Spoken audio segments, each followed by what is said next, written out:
Okay. Okay, here we are, Hiker's Dream. Welcome to the show. My name's Val, or Landslide on the Trail, and the show is about promoting hikers, hiking, and the environment. Save our planet. And I think hikers are people that are out in the environment and they see what's going on and they can get a good sense of what's going on the planet because they're in the field right there.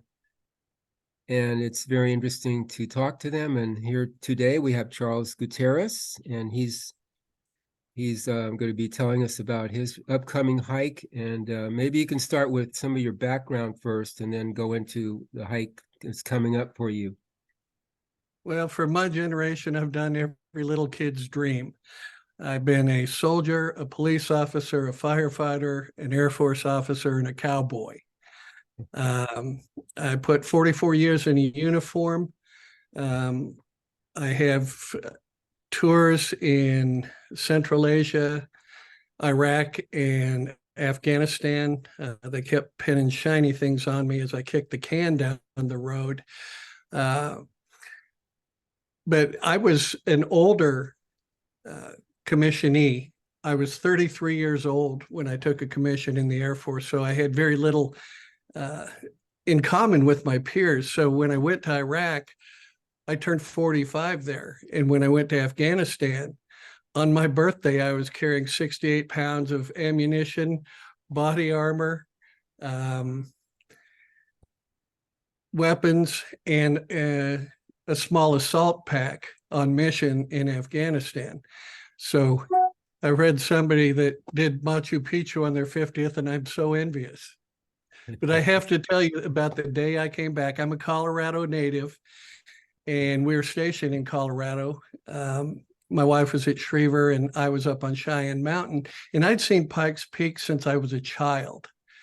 And we're coming back from the airport, and I look over the left and look at it, and I said, it is so small, just so small. When you've been in the Hindu Kush, in the altitudes of the Himalayas, it's so small. So everything is relative in life.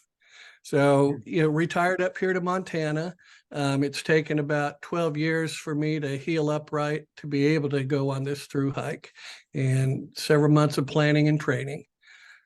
And which hike are you doing with the audience? The Appalachian Trail. Okay. And I'm starting the first week of January. Some people might say I'm crazy. Well, that is up for discussion, but not about the hike. So it's all about planning and looking at future forecast and equipping. And as we know, Landslide, no battle plan survives first contact with the enemy. No.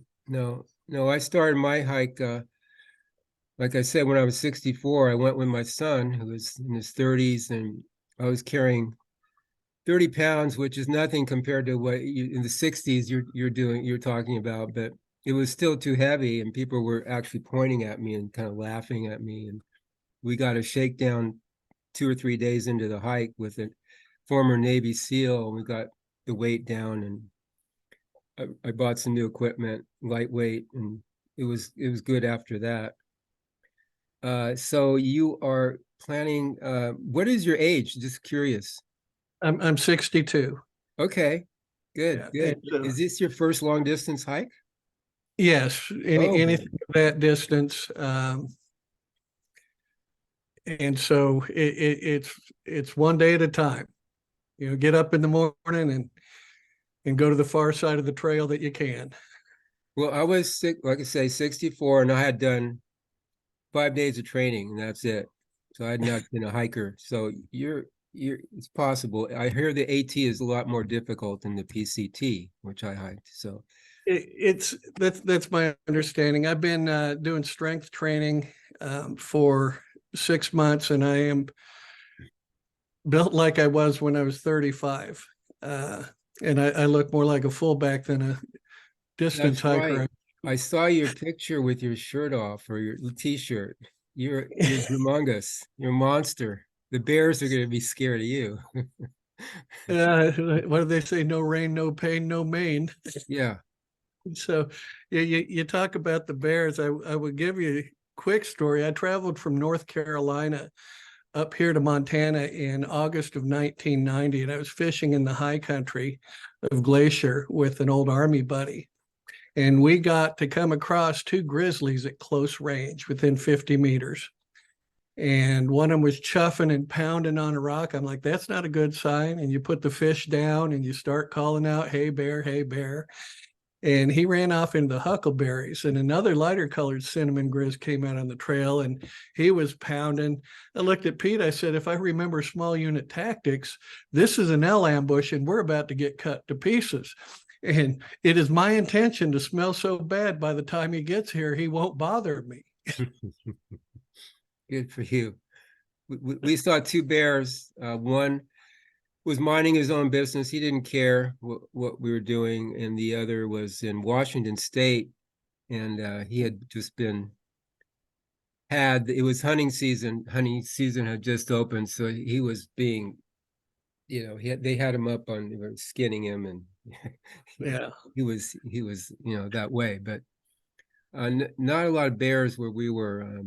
I didn't see a lot of dangerous, so-called mountain lions or anything that was concerned. It was mainly the ants, the flies, the mosquitoes, the little boogers that were a nuisance. Those are the ones you can't defend yourself against as well. No. And they're more plentiful. Uh-huh. So, yeah. So why are you doing this? Why are you doing this? Well, 35 years ago, when I was a police officer in North Carolina, I was at Denny's one Sunday, and I put this in a blog, and there were two guys in their hiking gear with a book, and they were sitting there talking about hiking, and I hear Appalachian Trail and I hear Mount Katahdin. And back then, as I wrote, you had a couple of books and some speculation, rumors, and whatnot. And I started looking it up, and I thought, I can do that. I want to do that. I should do that because, I'm tired of fighting people down in the projects during the crack epidemic for $10.70 an hour, which is what the department was paying me. And I thought, I'm going to leave the department in a couple of years. Maybe I'll do that. And life got in the way, career, went back to college, took a commission. And when I came back from Afghanistan in 2012, it was my intention that January to start a few weeks after I started terminal leave when I came home for retirement. And my mental and physical health broke down. I've got a high level of disability, and people need to forget what they hear about PTSD. When they sensationalize somebody's bad acts in a news report to it, because I have severe complex and enduring post-traumatic stress. Some of the health providers said it's as bad as they've seen, but it's not. If you have a core and a base, you can have a pinnacle and you can have a dream. So it's working at it day by day, whatever your issue is. So I've got 12 years of struggling with the monster. I can surely take 6 months struggling with the trail. Wow, that's cool. That's cool. Yeah, I did it because, it's the same kind of like going into the military, but people aren't shooting at you on the trail, basically. But it's still a struggle. I mean, it's hard. You're fatigued, you're hungry, cold, hot. Uncomfortable a lot of times, most of the time. But again, the rewards are so immense. The rewards are so long lasting, and the trail, the community you meet, wonderful. And you expect to get, do you have any expectations about what you're going to get out of it too? I'm trying not to. I'm sure there's a little bit of healing involved because all of it's part of the lifetime process.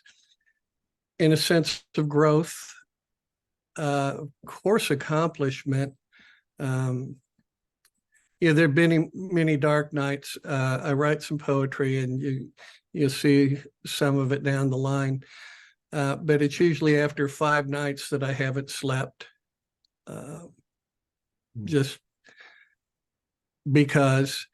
And so when I'm out and about, if I'm up at night, it's time to night hike, but I really want to see part of North Carolina I didn't see when I lived out there for 13 years. I have never been in the Smokies when it wasn't raining and foggy. I'd like to see that. I've got friends along the way, but I want to see Mount Katahdin. And I don't care if I have to drag myself down the trail by my teeth. Mhm. I want to see Mount Katahdin and stand up on top. And I have to tell you, I admire those that have done it before and those who continue to try. And I read their stories, read their warnings, read their joy, watch their videos. And yeah, envy is not supposed to be a good thing, but for me it is. It's motivating that I want to share in the joy that they have as part of that community. And you look at the Appalachian Trail, how many people do you read about have moved there after they hike the trail so they can be a trail angel, open a business along the trail, and have that as part of their life? It's had such an effect on them. So we'll see where this goes with me. A couple of things I'm looking forward to. I was there seeing my grandchildren last month, and I went up to Roan Mountain, Tennessee, where I have a friend who I hadn't seen in 25 years. And the trail goes through 2 places in his family's historic property up there. So my son and my grandchildren will meet me in Franklin for a few hours. They'll meet me again in Roan Mountain so the grandbabies can walk a little bit of the trail with their grandpas, and then again in Damascus.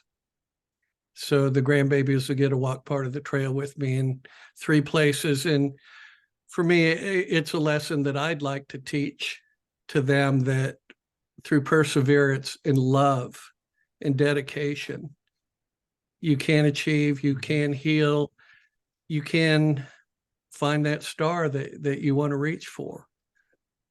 You've made the decision, and this is the tool that you're using. So that's it's a good tool. The hiking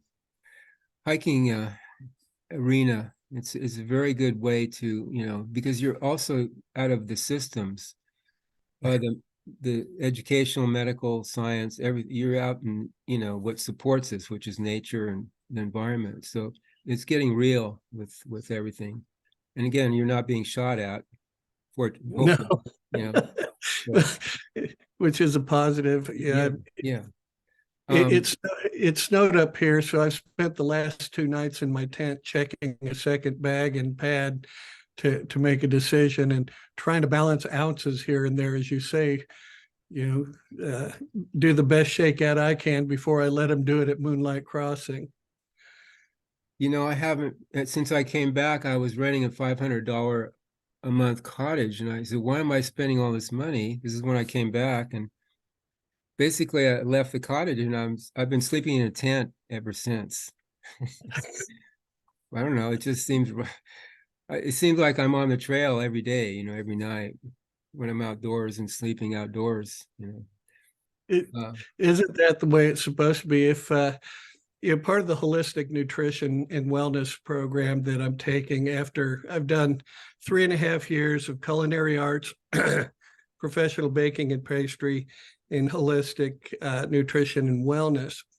And part of it, of course, is, self-healing, personal growth, hierarchy of needs, and all that. But if you go back to Henry David Thoreau in 1854, writing Walden Pond, he went out there to live simply, to improve his life. Mm-hmm. And so you look at the madness, like today being Black Friday. How do we find a simpler life, a simple way of being? My mom was raised on a little farm in southeast Colorado, during the Depression, and she's the youngest of 8. So she taught me that self-sufficiency, that love, and that simplicity. There you go. Yeah, that's real, and it'll take you far, with an attitude like that. But how are you going to communicate with folks back home, with me, with your family, with everybody? What's your plan? Well, when well, I will have a cell phone, and I'm carrying a little larger GPS by a few more ounces, so I can, and it has the interface, of course, with the phone, so I can send text. But when I get to towns or stops, hostels or a hotel, I'll be blogging for the trek, and so I'll do my inputs there, all my communication there, all my check-ins to people wanting to know I'm alive and well. And How I often do you kind of think you'll get on the blog there to write? uh, I should be. I can do it off the phone if I'm in cell range, every 2 to 3 days. Okay. I don't want it to drift too far, because I'd like the people behind me to know what's ahead. I hope to follow you and hope to get another interview or more, on the trail if we can do that, if we can manage that. I can, I'm hoping for the best. Anything can go wrong, but I feel like, one of those interviews before a NASCAR race. What do you intend to do? Well, we're going to run our race and hope the tires hold out. Right, right, right. That's me. Uh, yeah, well, you seem like in good health. I mean, you've been training. How long you been training again for the six hike? months 6 months. Okay. and concentrating a lot of strength and aerobic capacity in the muscles, making sure I do an exercise to failure, especially, making sure my legs are well balanced and my hips. And you do a set of squats with 285 on the machine for 30 reps, and then you do another set until you can't do anymore. And so that'll help when I'm trying to do that scramble, push. And for chest and shoulder strength, people ought to do push-ups, ought to do pull-ups, because you got to be able to push yourself up off the ground with the weight of your backpack. You've got to be able to pull yourself up something with the weight of a backpack. So you can do it actually without any weights at all: push-ups, pull-ups, squats, lunges. That's the way we used to train. What's your base weight going to be approximately? Last check it was 18 and a half, but I had to buy a set of micro spikes, Okay. just out of all caution. Okay. And so I'm hoping it should be right at 20, maybe 20 and a half. Okay. So, And the weather, what's the year forecast? Is there something? okay. Well, Yeah. we're good so far. The last 2 years, Januaries down there have been warmer than normal, and this is an El Nino year, which in some places up north will cause worse weather, but it's supposed to be slightly warmer than normal with more precipitation. So, all through January, from Springer Mountain to Damascus, it's anywhere 27, 37 at night, maybe up to 42 at night. And during the day, 40 to 52, 40 to 54 all through the month, with about, weak spots in the system, with the propensity for rain of about 13 days. So, I might be wet or snowy for a little bit. And are you traveling alone? Yes. Solo. Okay. Yeah, it's preference. Who knows who I might join up with, or who might let me tag along. I think that'd be a very important part too. But the importance of being there and just with me for a little while, that's kind of a priority. But I love people. I'm sociable as anything. I'll talk your ear off. Oh yeah, you'll meet a lot of interesting people on trail, and you'll get together with groups for what you just seem to gravitate toward groups, and you may hike for a week or two with them, and then go off. And yeah, you meet a lot of interesting people, especially the small towns too, the rural towns. A lot of interesting folk. Um, it's a different lifestyle, I'm sure. I mean, this is your first long distance hike, right? How Yes, how long have yes, you gone before? How many miles or at one stretch have you gone before? 18 at a time. Okay. Nothing past that. My worst 18 miles was in basic training in Fort Sill, Oklahoma. I did it in the snow, and 2 hours later, I was in the hospital with 103.5 Um, temperature and bronchial pneumonia. So, that's no nostalgia there. But I'm looking forward to not trying to put big miles on all the time, just where the day takes me. uh, are you weightlifting now? Are you Yeah. weightlifter? How is Yeah. that going to be when you stop doing that on the trail for 5 months or so? The Oh, training. the muscles have memory. Even though tired, I'll still do push-ups, sit-ups in the Okay. morning, and still do pull-ups, and don't have to worry about the leg portion because the trail will take care of that. And Yeah.